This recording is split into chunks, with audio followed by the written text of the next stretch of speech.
Hi, guys. Are you ready to get nerdy? All right, we're going to talk about zoning, but I promise it might even be a little bit fun. All right. Ready? Yeah. Okay, so I'm Rebecca Perkins, and I, as introduced, am a first-time city councilor, and I'm also chairwoman of the city council's new housing committee, and I think we need overlay districts, and we also need you, and you're going to know what that means by the end of tonight. Exciting!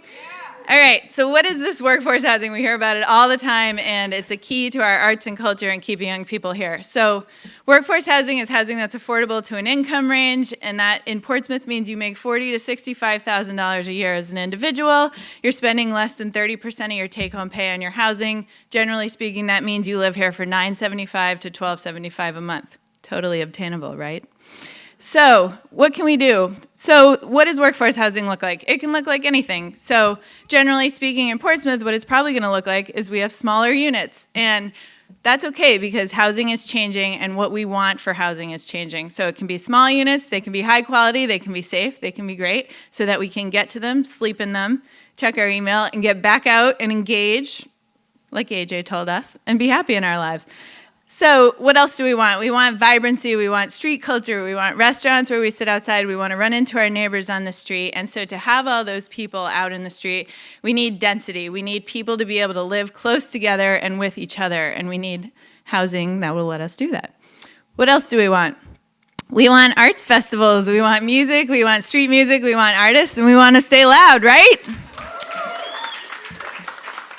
So what's the problem? So the problem is that we have these laws, and what our laws are designed to do is they are designed to build single-family homes with driveways that you can plow and park 2 cars in and live at the end of a cul-de-sac with your 2 kids. We don't want this for all of our housing anymore. This is not the reality of today. This is housing that was in demand in the 50s and 60s in the post-war era, little pink houses at the end of the road. So in order to get from where we are, which is this, to where we want to go, we need to change our laws. So what else matters about this? Well, there's actually all of these trends going on a national basis. Portsmouth, unfortunately, is not unique in this aspect, but you know, we're experiencing sort of a structural shift in what people want in their housing, structural trends in the economy. So first of all, millennials and baby boomers are actually looking for exactly the same thing out of their housing. Millennials want smaller spaces where they can live downtown, walk to meet their friends at a coffee house. Baby boomers want a place where they can maintain mobility and walk downtown and meet their grandkids at a coffee house. We're willing to live in more sustainable spaces. We want to be in a smaller space. We have smaller laptops, smaller smartphones, couches with storage. You know, we're willing to make this work. Young people are older when they're, having kids and starting families. They're having kids and having families, and then they're moving back into the city. So it's this greater trend of re-urbanization where people want to be healthier, they want to be more connected, they want to come out of their little pink houses and live. So this is happening all over the country. Again, what is the problem? The problem is that our laws are designed for one kind of housing, and what we want today is a different one. So we need to change the laws. So what laws, you ask? How do I do this? What are you talking about? So essentially what's important about how we change our housing is this fun thing called the zoning ordinance.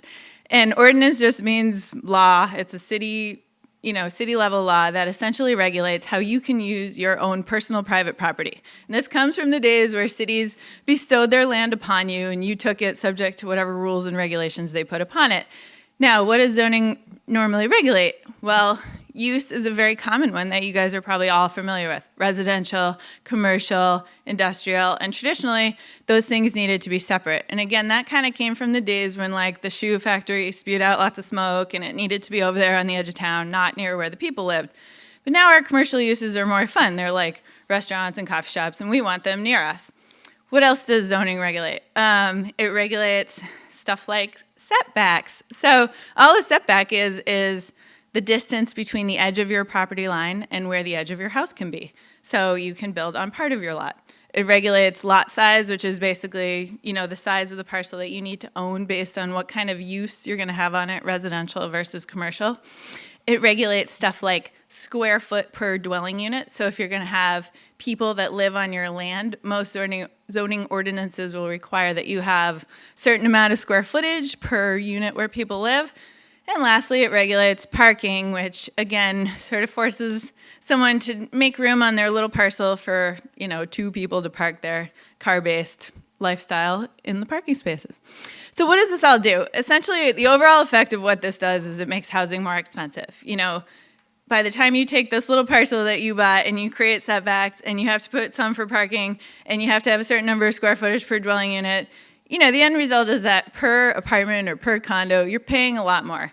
Why does that matter? It matters because the developers need to come to the table to build housing. And so they're going to recoup money that is basically the number of units that they get times the market price. They need to be able to get that money in order to propose the project. The more ways that you limit them, the harder that equation gets and the less housing gets built. And the less housing that gets built, there's more demand. There's less supply, prices just keep going up, which is part of what we're experiencing in Portsmouth. So what can you do now that you're frustrated and you see what the problem is? You can help support changes to your zoning ordinance. And as it so happens, the Housing Committee is considering changes like this that you can help make. So what kind of changes do we need? Back to our overlay district. So essentially what an overlay district is it's this little pocket within a city that you sort of put down, and within that you can kind of create more flexible rules for the developer. They can get waivers on stuff like parking, building height, density, all the things we just talked about, setbacks, lot coverage. And so in order to sort of see the housing we want, we have to give them that flexibility so that they can come to the table.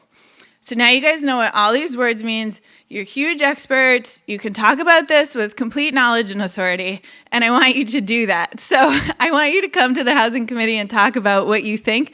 We're going to have a public input session on June 21st at 7 o'clock at City Hall. I'd love to see you there talking about all these things you're now an expert on. And you can also sign up for Portsmouth Listens Master Plan, get involved, help change your zoning ordinance, and also, let's build DIO. Okay, thank you.